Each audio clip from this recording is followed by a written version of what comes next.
ಏನಂತಂದ್ರೆ ನಮ್ದು main focus ಇರೋದು ಒಂದು ಕಿಡ್ನಿ ಸ್ಟೋನ್ಸ್ ಮೇಲೆ. High and laser machines available ಮಾಡಿದ್ದೀವಿ. ಅದರಿಂದ ನಮಗೆ advanced kidney stone laser procedures ಮಾಡಬಹುದು. ಪ್ರಾಸ್ಟೇಟ್ ಎನ್ಲಾರ್ಜ್ಮೆಂಟ್ ಸಲುವಾಗಿ ಲೇಸರ್ ಪ್ರೊಸೀಜರ್ಸ್ ಮಾಡಬಹುದು.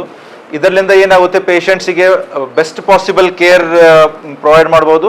ಪ್ಲಸ್ ಕಾಂಪ್ಲಿಕೇಶನ್ಸ್ ಅನ್ನೋದು ಸಾಕಷ್ಟು ಕಡಿಮೆ ಇರುತ್ತೆ. ಈಗ ಲೇಸರ್ ಪ್ರೊಸೀಜರ್ಸ್ ಬಂದ ಮೇಲೆ ಸರ್ಜರಿ ಮಾಡಿದ ದಿವಸನೇ ಸಂಜೆಗೆ ಮತ್ತು ಡಿಸ್ಚಾರ್ಜ್ ಕೂಡ ಮಾಡಬಹುದು. ಒಂದು ಕಾಲಲ್ಲೇ ಒಂದು ವಾರ 10 ದಿವಸ ಬೆಡ್ ಮೇಲೆ ಇರ್ತಿದ್ರು, ಮನೆಗೆ ಹೋದ್ಮೇಲೆ ಕೂಡ ಬೆಡ್ ರೆಸ್ಟ್ ಮೇಲೆ ಇರ್ತಿದ್ರು. ಈಗಿನ ಕಾಲಲ್ಲೇ ಲೇಸರ್ ಪ್ರೊಸೀಜರ್ ಮಾಡಿದ ಮೇಲೆ ವಿದಿನ್ 24 hours ಮತ್ತು ರಿಟರ್ನ್ ಬರಬಹುದು.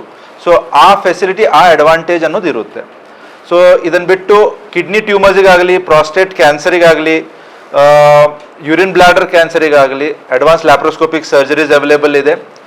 ಯೂರಾಲಜಿಕಲ್ ಸರ್ವಿಸಸಲ್ಲಿ ಒಂದು ಮೇನ್ ಇಂಪಾರ್ಟೆಂಟ್ ಆಸ್ಪೆಕ್ಟ್ ಅಂತಂದರೆ ಕಿಡ್ನಿ ಟ್ರಾನ್ಸ್ಪ್ಲಾಂಟ್.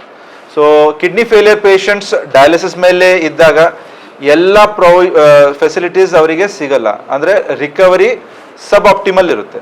ಕಿಡ್ನಿ ಫೇಲಿಯರ್ ಪೇಷಂಟ್ಸಿಗೆ ಬೆಸ್ಟ್ ಪಾಸಿಬಲ್ ರಿಪ್ಲೇಸ್ಮೆಂಟ್ ಅಂದರೆ transplant surgery. So kidney transplant patients ಎಷ್ಟು ಮಂದಿ ಇಲ್ಲಿ ಅವಶ್ಯಕತೆ ಇದೆ, ಎಷ್ಟು ಇಲ್ಲಿ ಆಗ್ತಾ ಇದೆ, ಆ ಡಿಫ್ರೆನ್ಸ್ ಸಾಕಷ್ಟಿದೆ. ಸೊ ಮೇ ಬಿ 100 ಪೇಷಂಟ್ಸಿಗೆ ಕಿಡ್ನಿ ಟ್ರಾನ್ಸ್ಪ್ಲಾಂಟ್ ಬೇಕಾಯಿತು ಅಂತಂದ್ರೆ 1-2 ಆಗ್ತಾ ಇರ್ಬೋದು.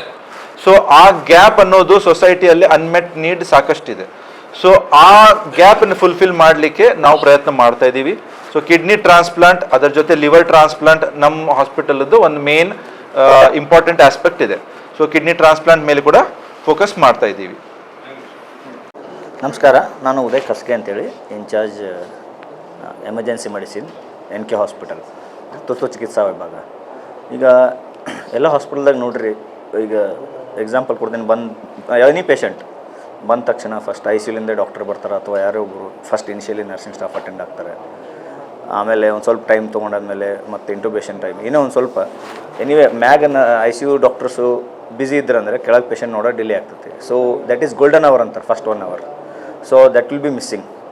So that 1 hour is very important. So ಇದ್ರ ಫೌಂಡರ್ ಆದ ಆರಿಫ್ ರಾಜಾ ಅವರು ಇದು ಅಂಡರ್ಸ್ಟ್ಯಾಂಡ್ ಮಾಡಿಕೊಂಡು, so they have kept a separate emergency department and separate consultant who are trained mainly in emergency medicine. So ICU team ಬಿಟ್ಟು ನಾವು 5 members ಟೀಮ್ ಇದೆ emergency medicine. ಎಲ್ಲರೂ they have done their MD course in emergency medicine and post MD at least 5 years experience. ನಂಗೆ 9 years experience, ನಮ್ಮ juniors 8 years. So minimum 5 years experience ಇದ್ದವ್ರು ಇದ್ದಾರೆ. So that ಏನಾಗ್ತೈತಪ್ಪ ಅಂದರೆ, ಇದು ಆಕ್ಸಿಡೆಂಟ್ ಆಗಿರಲಿ, MI ಆಗಿರಲಿ, ಹಾರ್ಟ್ ಅಟ್ಯಾಕ್ ಆಗಿರಲಿ, ಅಥವಾ ಸ್ಟ್ರೋಕ್ ಆಗಿರಲಿ, ಹಾವು ಕಡಿತ ಆಗಲಿ, ಪಾಯ್ಸನಿಂಗ್ ಆಗಲಿ, first 1 hour is very golden hour. ನೀವು ಆ 1 hour ಮಿಸ್ ಆಯ್ತಂದರೆ ಇವನ್ ICUದವರು ಏನು ಮಾಡೋಕ್ಕಾಗಲ್ಲ. So that is very important, 1 golden hour. So ಅದಕ್ಕಾಗಿ ಅವರು ಎಮರ್ಜೆನ್ಸಿ ಮೆಡಿಸಿನ್ ಸ್ಟಾಫ್ ತಂದಾರೆ. ಸೊ ಇಡೀ ಗುಲ್ಬರ್ಗದಾಗ any private hospital they don't have any emergency medicine. So that is one of the biggest advantage of NK hospital. So ಬೇರೆ ಕಡೆ ಹೋದರೆ ನೋಡ್ತಾರೆ, but you will not get a consultant. So duty doctor ಇರ್ತಾರೆ, ಅವರು ಇರ್ತಾರೆ. Consultant ಅಂತ ಸಿಗಬೇಕಂದ್ರೆ ಎಮರ್ಜೆನ್ಸಿದಾಗೆ ಇಲ್ಲಿ ಒಂದೇ ಕಡೆ. ಸೊ ಹಾಗಾಗಿ ಆಮೇಲೆ this is about man power. Coming to equipment and lab. So any lab investigation will tell it is there, 10 minutes report ಬರ್ತೈತಿ.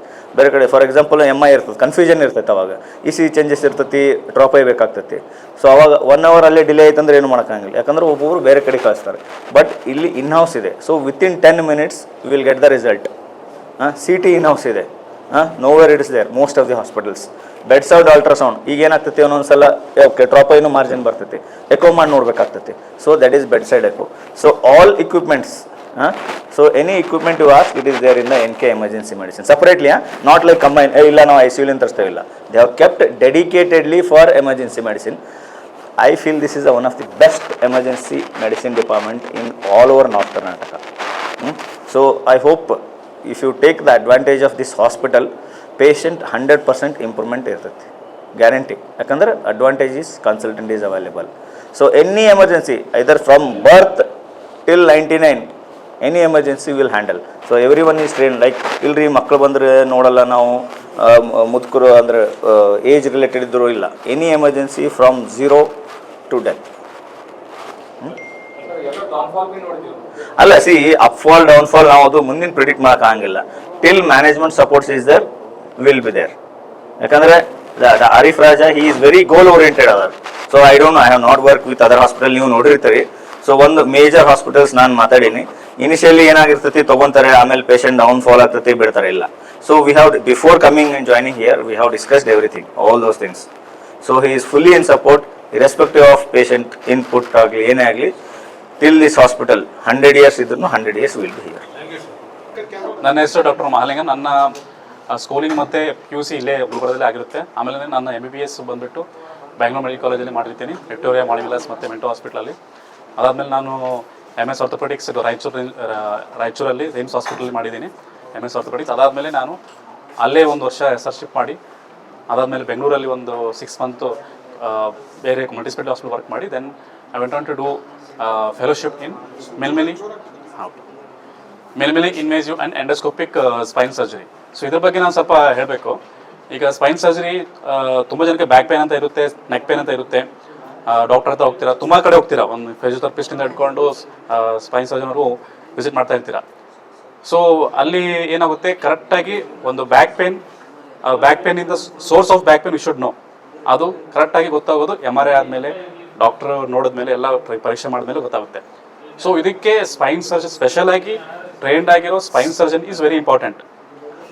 ಎಲ್ಲರೂ ಟ್ರೈನ್ ಮಾಡೋಕ್ಕೆ ಬರಲ್ಲ. So you should know the source of pain, ಎಲ್ಲಿಂದ ಬರ್ತಾ ಇದೆ, ಅದನ್ನ ಕರೆಕ್ಟಾಗಿ ಅಡ್ರೆಸ್ ಮಾಡಿದ್ರೆ ಅದು ಕರೆಕ್ಟಾಗಿ ಇಂಪ್ರೂವ್ ಆಗುತ್ತೆ.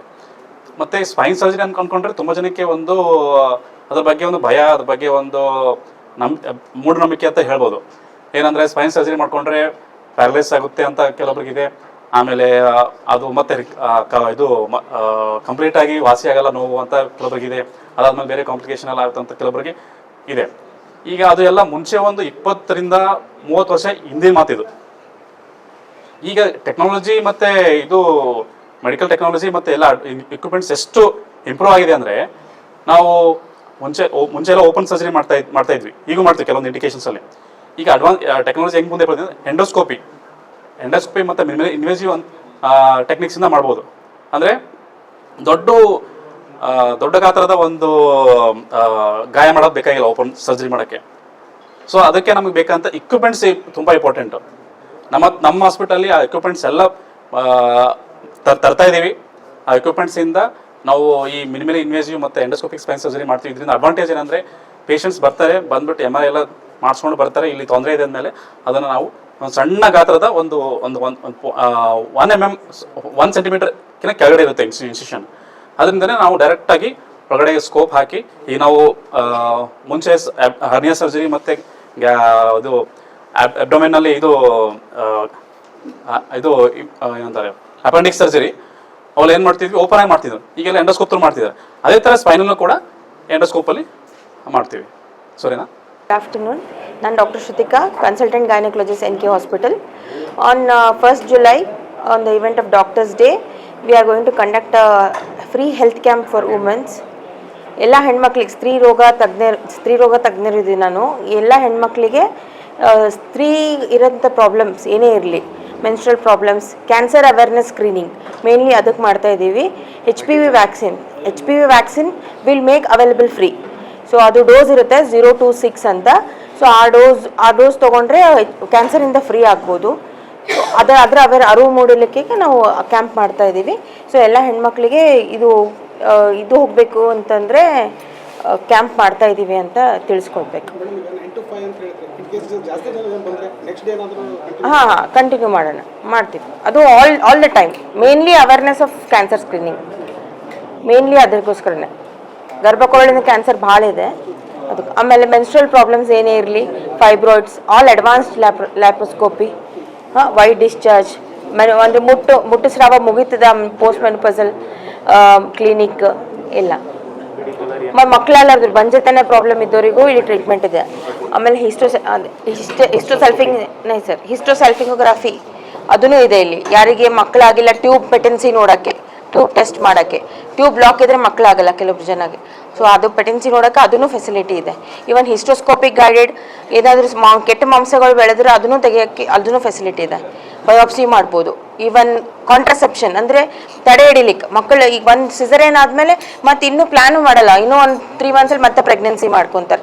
ಸೊ ಆ ಥರ ಪೇಷಂಟ್ಸ್ಗೆಲ್ಲ ಕಾಂಟ್ರಸೆಪ್ಷನ್ಸ್ ಅವೇರ್ನೆಸ್ ಮಾಡ್ತಾ ಇದ್ದೀವಿ. ಕಾಪರ್ ಟೀ ಇಂಜೆಕ್ಷನ್ಸ್ ಈಗೆಲ್ಲ ಪ್ಯಾಚ್ ಬಂದಿದೆ, ಹೊಸದು ಅಡ್ವಾನ್ಸ್ಡ್ ಕ್ರೈಟೀರಿಯಸ್ ಪ್ಯಾಚ್. ಸೊ ಅದ್ರ ಬಗ್ಗೆ ಅವೇರ್ನೆಸ್ ಕೊಡೋಣ. ಅವತ್ತಿನ ದಿವಸ ಎಲ್ಲ ಮಾಡ್ತೀವಿ, ಅವ್ರಿಗೆ ಅವೇರ್ನೆಸ್ ಕೊಡ್ತೀವಿ. ಮುಂದೆ ಕಂಟಿನ್ಯೂ ಮಾಡಿ we will give some discounts in all those things.